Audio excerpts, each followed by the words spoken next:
अभी तक अपन main main reactions देख चुके हैं लगभग लगभग। यदि हम अम्ल की क्रिया धातु से करवाएं तो लवण और हाइड्रोजन गैस मिलती है। क्षारक की अभिक्रिया धातु से करवाएं तो हमें लवण और हाइड्रोजन गैस मिलती है। अम्ल की क्रिया धातु कार्बोनेट से करवाएं तो लवण, CO2 और पानी मिलता है। अम्ल की क्रिया धातु हाइड्रोजन कार्बोनेट या धातु बाई कार्बोनेट से करवाएं तो भी हमें लवण, कार्बन डाइऑक्साइड गैस और पानी मिलती है। अम्ल और क्षारक आपस में अभिक्रिया करवाएं तो हमें लवण और पानी मिलता है, जो कि उदासीनीकरण की प्रोसेस है। अगली जो हमारी प्रोसेस है, अगली जो हमारी रिएक्शन है वो वो अभिक्रिया है अम्ल की धात्विक ऑक्साइड के साथ, है ना। तो ये हो जाएगी, देखो पहला तो अम्ल और क्षारकों के प्रबल और दुर्बल के नाम हो गए। दूसरा अम्ल की क्रिया उसके हो गई धातु से हो गई। तीसरा अम्ल की क्रिया धात्विक ऑक्साइड और धातु का हाइड्रोजन कार्बोनेट के साथ हो गई। चौथी अम्ल के साथ अभिक्रिया अम्ल और क्षारक की हो गई। पांचवी अभिक्रिया है, अम, पांच हिंदी में ऐसे ही बनता है ना।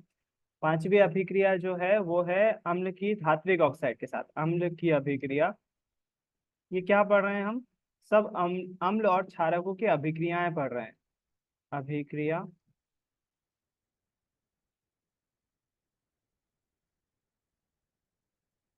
आवाज अटक रही है।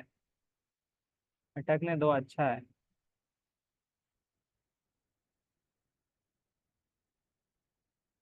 मैं क्या ही कर सकता हूँ अब। मेरे एंड से कुछ हो रहा होता तो फिर मैं कर भी लेता, लेकिन अम्ल की अभिक्रिया, अम्ल की अभिक्रिया, पूरा लिंक टूट जाता है ना। अम्ल की अभिक्रिया धात्विक ऑक्साइड से, धात्विक ऑक्साइड से।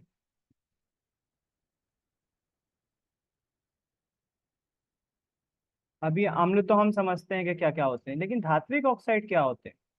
तो इसके लिए कोई भी धातु का ऑक्साइड, सिंपल सी बात है, जो हम देख चुके हैं, मतलब देखा तो नहीं लेकिन जिसकी बात कर चुके हैं, रेडॉक्स अभिक्रिया में हमने कॉपर ऑक्साइड की बात करी थी, CuO, कॉपर ऑक्साइड। तो कॉपर ऑक्साइड की क्रिया अगर हम किसी अम्ल से करवाते हैं, जैसे कि HCl, तो हम क्या करवा रहे होंगे? धातु ऑक्साइड की अभिक्रिया अम्ल से करवा रहे होंगे। धातु ऑक्साइड की अभिक्रिया अम्ल से करवा रहे होंगे। तो क्या बनता है देखते हैं। जब भी धातु ऑक्साइड की क्रिया किसी अम्ल से करवाई जाती है तो हमें लवण विलयन प्राप्त होता है, CuCl2, कॉपर क्लोराइड जिसको बोलते हैं, और साथ में बनेगा पानी, H2। रिएक्शन बैलेंस नहीं है, बैलेंस करने के लिए Cl2 है, आगे 2 लगाएंगे, H भी 2 हो जाएगा, H2 है, ऑक्सीजन 1 है, कॉपर 1 है, बैलेंस हो गया रिएक्शन। अगर हम इसको जनरलाइज करें तो क्या बोलेंगे? अगर हम धात्विक ऑक्साइड की अभिक्रिया, धात्विक ऑक्साइड की अभिक्रिया किसी अम्ल से करवाएं, अम्ल से करवाएं, तो हमें क्या प्राप्त होगा? हमें प्राप्त होगा लवण और जल, लवण प्राप्त होगा और जल प्राप्त होगा। इजी। धात्विक ऑक्साइड की अभिक्रिया अम्ल से करवाएं तो हमें लवण और जल प्राप्त होगा, है ना। उसके बाद आखिरी रिएक्शन है हमारी, कुछ भी कठिन नहीं है, अब इसको याद तो करना पड़ेगा, जाहिर सी बात है, इसमें मैं समझा ही सकता हूँ, याद तो आपको करना ही पड़ेगा, उसमें कोई मदद नहीं मिल पाएगी। 2.6, एक और आखिरी अभिक्रिया। येलो फॉर वाइट कर दिया, उसके बाद भी नहीं दिखा रहा। 2.6, क्षारकों की अधात्विक ऑक्साइड के साथ अभिक्रिया, क्षारकों की अधात्विक ऑक्साइड से अभिक्रिया, क्षारकों की अधात्विक ऑक्साइड से अभिक्रिया। अब क्षारक तो हमको मेरे ख्याल से सभी लोग समझते हैं कि क्षारक किसको बोलते हैं। अधात्विक ऑक्साइड क्या होते हैं? उसके लिए हमें अधातुएं पता होना चाहिए, तब तो हम अधातुओं के ऑक्साइड बना पाएंगे नहीं। तो हमें धातु और अधातु के कुछ नाम पता होना चाहिए, जो कि हमारा अगला चैप्टर है हालांकि, लेकिन फिर भी हमें यहाँ तो पता होना ही चाहिए। धातु और अधातु, कोई मुझे बताएगा धातुओं के नाम?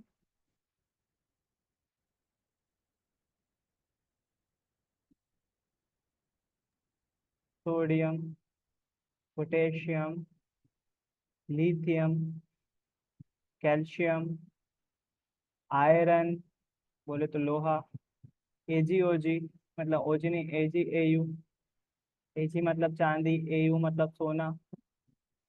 ये सब फेमस धातुएं हैं जिनके नाम आपको पता होना चाहिए। कॉपर हो गया, सी ए कैल्शियम होता है, सी यू कॉपर हो गया, निकल हो गया, एन आई। ये प्रमुख प्रमुख धातुओं के नाम लिखे मैंने। उसी तरह अधातुओं के भी पता होना चाहिए।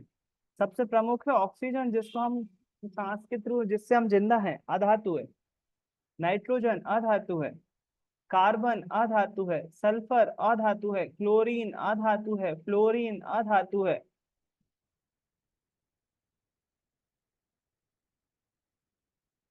हाइड्रोजन अधातु है।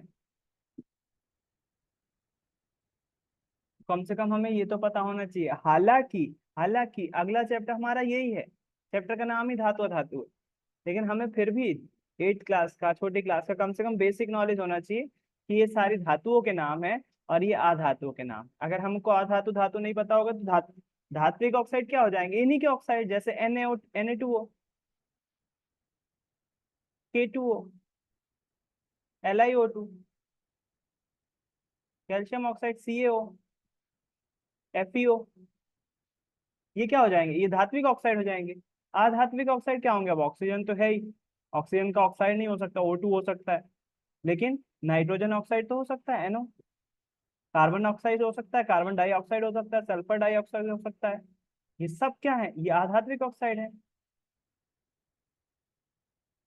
क्लोरीन ऑक्साइड नहीं होता है।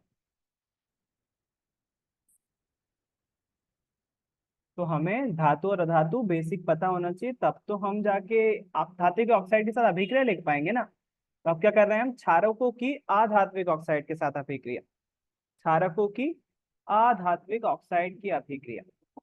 तो एक सिंपल सा प्रैक्टिकल है इसमें। यदि हम कैल्शियम हाइड्रोक्साइड, जो कि एक प्रकार का क्षारक है, और इसको हम किस नाम से जानते हैं? कोई बताएगा? हम CaOH का होल ट्वाइस किस नाम से जानते हैं? इसका जनरल नाम क्या है इसका?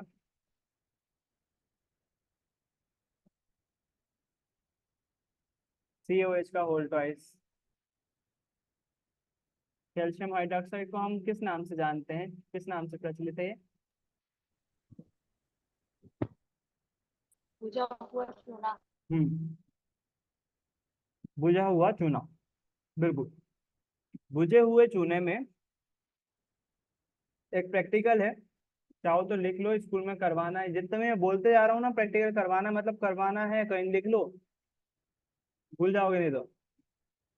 अगर हम चूने के पानी में oxygen gas provide, CO2 provide करें, आपको मालूम है ना, हम सांस लेते हैं तो ऑक्सीजन गैस जाती है। अच्छा, इसमें एक इंटरेस्टिंग बात ये है, कई बच्चों को ऐसा लगता है, बुरा मत मानना, वैसे आप लोग तो होशियार हो तो आप लोग में से ज्यादातर लोगों को पता होगा। कई लोगों को ऐसा लगता है हम सांस लेते हैं तो ऑक्सीजन गैस अंदर जाती है और CO2 हम पीछे से छोड़ते हैं, ऐसा लगता है। लेकिन सच्चाई ये है कि हम सांस ले रहे हैं तो ऑक्सीजन गैस जा रही है, और सांस छोड़ रहे हैं नाक से, मुंह से, CO2 गैस निकलती है। तो पहली बात तो ये क्लियर होना चाहिए, है ना। हम सांस ले रहे हैं तो ऑक्सीजन गैस अंदर जा रही है, और सांस छोड़ रहे हैं नाक से ही, तो CO2 गैस बाहर आ रही है, और कहीं से नहीं। तो सबसे बड़ा कंफ्यूजन तो यही रहता है कई बच्चों को। आप लोगों को नहीं है, अच्छी बात है, कुछ को होगा, हर बार ही होते हैं कुछ ना कुछ। तो अधात्विक ऑक्साइड यानी कि क्षारक की अभिक्रिया हम अधात्विक ऑक्साइड से करवा रहे हैं। तो हमने एक क्षारक ले लिया, कैल्शियम हाइड्रोक्साइड, इसकी क्रिया हम किससे करवाएं? अधात्विक ऑक्साइड से। तो इसको बोलते हैं, इसको हम बुझा हुआ चूना बोलते हैं, लेकिन इसको चूना का पानी भी बोला जाता है। चूने का पानी बिल्कुल नॉर्मल पानी की तरह होता है। प्लीज अपने टीचर से बोलिएगा ये अभिक्रिया करवा के दिखाएं, बहुत अच्छी अभिक्रिया है। चूने के पानी में यदि हम सांस छोड़ते हैं, बुलबुले जैसे छोड़ते हैं ना अपन, फ्रूटी में पाइप पीते हैं तो ऐसे फूंक की मारो तो कैसे बुलबुलाती हो, वैसे ही हम अगर स्ट्रॉ लगा के चूने के पानी में कार्बन डाइऑक्साइड गैस प्रोवाइड करें तो चूने का पानी दूधिया हो जाएगा, क्योंकि कैल्शियम कार्बोनेट बनेगा, CaCO3। चूना पत्थर, कैल्शियम कार्बोनेट बनेगा, इसके कारण से वो दूधिया हो जाएगा और पानी तो रहेगा ही, जाहिर सी बात है।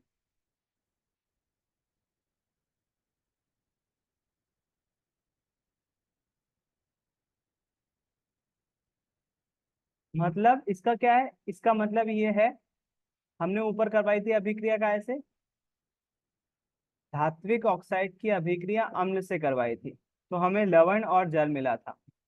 और सेम केस यहाँ पर भी होगा, अगर हम, ये क्या है, क्षारक की अभिक्रिया, ये क्या है, अधात्विक ऑक्साइड। तो यदि हम,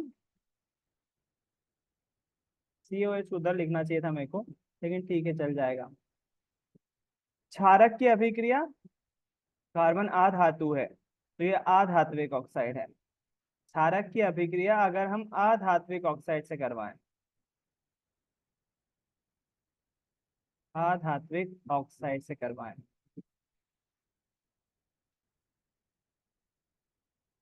तो हमें तब भी लवण और जल ही प्राप्त होंगे। लवण और जल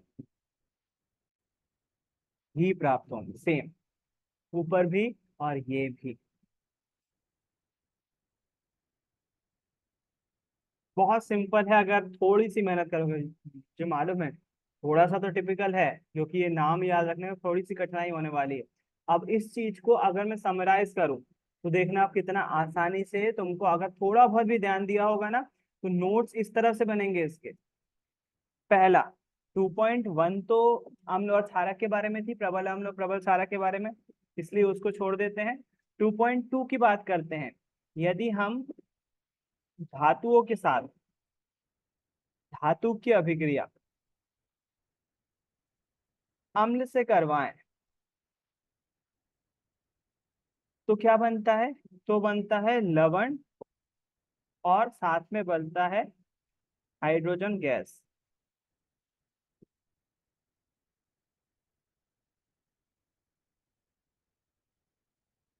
याद आ रहा है, अम्ल की, धातु की अभिक्रिया अम्ल और, अम्ल या क्षारक किसी से भी करवाओ, अम्ल ऑब्लिक में क्षारक लिख देता हूँ, दोनों में ही लवण और हाइड्रोजन गैस बनती है, प्लीज, ये पता है तुमको, है ना, प्रैक्टिकल देखा था वो वाला, हाइड्रोजन गैस बन रही थी, बबल छोड़ रहे थे, फोड़ने की आवाज आ रही थी। ये 2.2 में देखा, 2.3 में देखा कि यदि हम, क्या देखा था 2.3 में, 2.3 मतलब कि धातु की क्रिया, कार्बोनेट, हाँ, धातु की क्रिया, धातु, सॉरी, अम्ल की अभिक्रिया धातु कार्बोनेट या धातु हाइड्रोजन कार्बोनेट के साथ, आज ही देखा है ये। अम्ल की अभिक्रिया धातु कार्बोनेट, अलग अलग लिख देता हूँ मैं, कंफ्यूज हो गए, कार्बोनेट के साथ करवाने पर क्या मिलेगा हमको, हमें मिलेगा लवण, हमें मिलेगी CO2, हमें मिलेगा पानी। इसी तरह से इसी की थी, अम्ल की अभिक्रिया धातु हाइड्रोजन कार्बोनेट से करवाओगे, धातु, तो भी क्या मिलेगा हमें, तो भी हमें लवण, CO2 और पानी मिलेगा। उम्मीद है सही समझ में आ रहा होगा, आज ही पढ़ा है ये।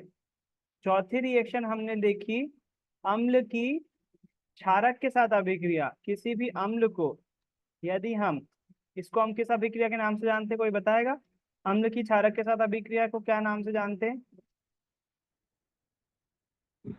अम्ल की अभिक्रिया क्षारक से करवाएं तो लवण, उदासीन। बहुत बढ़िया, उदासीनीकरण की प्रोसेस, अम्ल की अभिक्रिया क्षारक से करवाएं तो लवण और पानी मिलेगा। 2.5, अम्ल की अभिक्रिया धात्विक ऑक्साइड से करवाएं,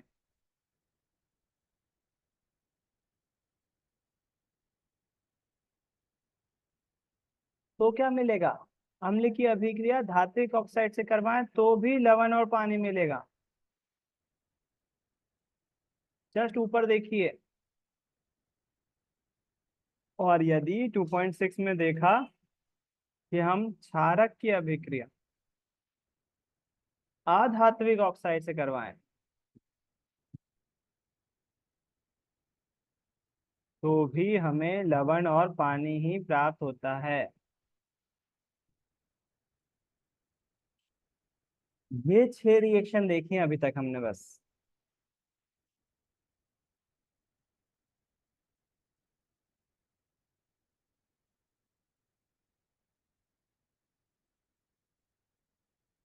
ये हमारा अभी तक का पढ़े हुए का निचोड़ है। आप चाहो तो ये क्षारक वाली अभिक्रिया को अलग लिख लो ताकि कंफ्यूज ना हो, और फिर स्क्रीनशॉट ले लो। और ये बिल्कुल क्रिस्टल क्लियर होना चाहिए पानी की तरह तुम्हारे दिमाग में।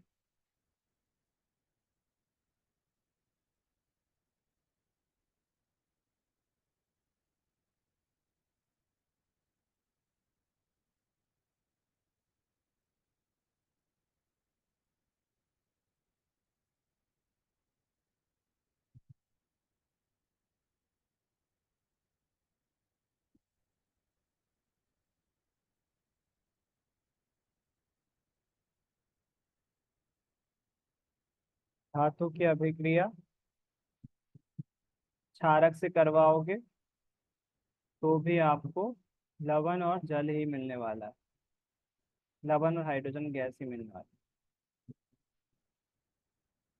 बस ये 6 पॉइंट याद रखना है। प्रैक्टिकल से याद रख सकते हो। धातु की क्रिया जिंक से करवाई थी। जिंक, हाँ, सल्फेट बना था और साथ ही साथ हाइड्रोजन गैस निकली थी जिसको नली में एकत्रित करके। धातु की क्रिया क्षारक से करवाई थी NaOH से, तो हमें सोडियम जिंकेट प्राप्त हुआ था। मैंने बोला सबसे कठिन फॉर्मूला है Na2ZnO3। सोडियम जिंकेट मिलता है और हाइड्रोजन गैस बनती है। अम्ल की क्रिया धातु कार्बोनेट, ये तीनों चीजें आज ही पढ़ी हैं। अम्ल की क्रिया धातु कार्बोनेट से करवाओगे। धातु कार्बोनेट बोले तो जैसे सोडियम एक धातु हो गई, Na2CO3। धातु कार्बोनेट से करवाओगे तो लवण, CO2 और पानी मिलेगा। अगर हम अम्ल की क्रिया धातु हाइड्रोजन कार्बोनेट से करवाओगे तो धातु हाइड्रोजन कार्बोनेट, धातु हो गई Na, हाइड्रोजन हो गया हाइड्रोजन और कार्बोनेट CO3, NaHCO3। तो भी हमें लवण, CO2 और पानी मिलने वाला है। अम्ल की क्रिया क्षारक से करवाएंगे जिसको हम उदासीनीकरण बोलते हैं, तो लवण और पानी मिलेगा। अम्ल की क्रिया धात्विक ऑक्साइड से करवाएंगे तो भी लवण और पानी मिलेगा। क्षारक की अभिक्रिया धात्विक ऑक्साइड से करवाएंगे तो भी लवण और पानी ही मिलेगा। देख रहे हो, हर हर रिएक्शन में लवण मिल रहा है।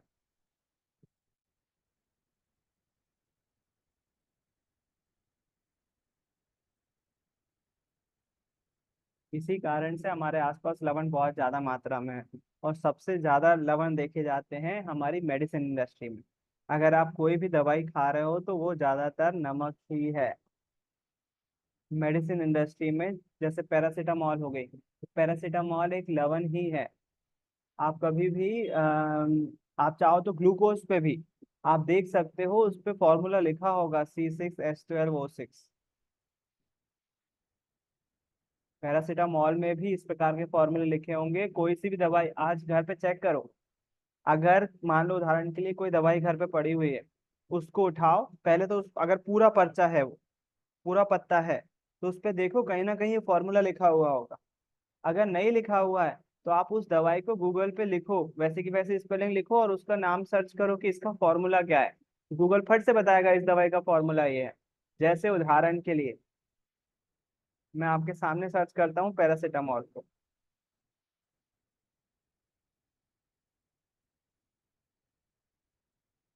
पैरासीटामॉल, पैरासीटामॉल के मालूम है ना, सभी को मालूम, बुखार में पैरासीटामॉल खाते हैं। मैं लिखूंगा फॉर्मूला, ये आ गया लिखा हुआ C8H9NO2, ये पैरासीटामॉल का फॉर्मूला है। तो जब भी अगली बार पैरासीटामॉल खाओ ना तो उसका फॉर्मूला याद आना चाहिए दिमाग में। वैसे तो कोई नहीं पूछता है लेकिन जीके के तौर पर अच्छा है। NO2 मतलब पैरासीटामॉल में क्या क्या है, कार्बन है, हाइड्रोजन है, नाइट्रोजन है और ऑक्सीजन। हर दवाई एक सॉल्ट है। हर दवाई एक न एक केमिकल है और उसका नाम भी होगा, और ज्यादातर दवाइयाँ जो है वो सॉल्ट है, लवण है। लवण को सॉल्ट बोलते हैं ना। तो ये हमारी आज की क्लास का पूरा के पूरा निचोड़ है। और अच्छी बात ये है, क्या हुआ?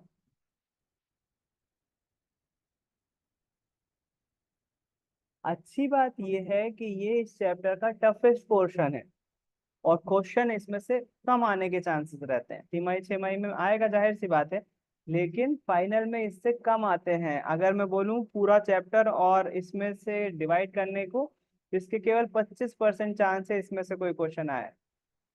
क्योंकि इसमें से आता है तो बच्चों को टफ लगता है, क्योंकि रिएक्शन याद करना पड़ते हैं। तो अगर थोड़ा बहुत भी डिस्टर्ब हुआ है, नहीं समझ में आया है टॉपिक, तो बिल्कुल मत घबराओ। आगे आने वाले टॉपिक बहुत अच्छे से समझ में आएंगे, और सबसे ज्यादा क्वेश्चन 75% उसी में से आते हैं। बिल्कुल भी फिक्र मत करो अगर अभी इस वाले टॉपिक में कुछ समझ में नहीं। अभी दो ही तो टॉपिक पढ़े हैं, एक सूचक पढ़ा और ये रिएक्शंस पढ़ी हुई हैं। ये रिएक्शन अम्ल और क्षार की अभिक्रियाएं हैं, तो ये 6 अभिक्रियाएं इसमें पढ़ी हुई हैं। तो अगर समझ में नहीं आया है तो बेफिक्र रहो, अगले जो टॉपिक आने वाले हैं वो समझ में भी आएंगे, और सबसे ज्यादा उसमें से पूछा भी जाता है। ठीक है। ये चीज हम कल एक बार फिर से रिवाइज करेंगे हालांकि, लेकिन बिल्कुल भी फिक्र मत करो। चलो फिर आज की क्लास यहीं रोक रहा हूँ, कल 6 बजे फिर से मिलेंगे। उम्मीद है कुछ नया सीखा होगा। कल शाम को 6 बजे फिर से मिलेंगे। बाय, गुड नाइट, जय गुरुदेव सभी को। सर 5 बजे से नहीं रहेगी?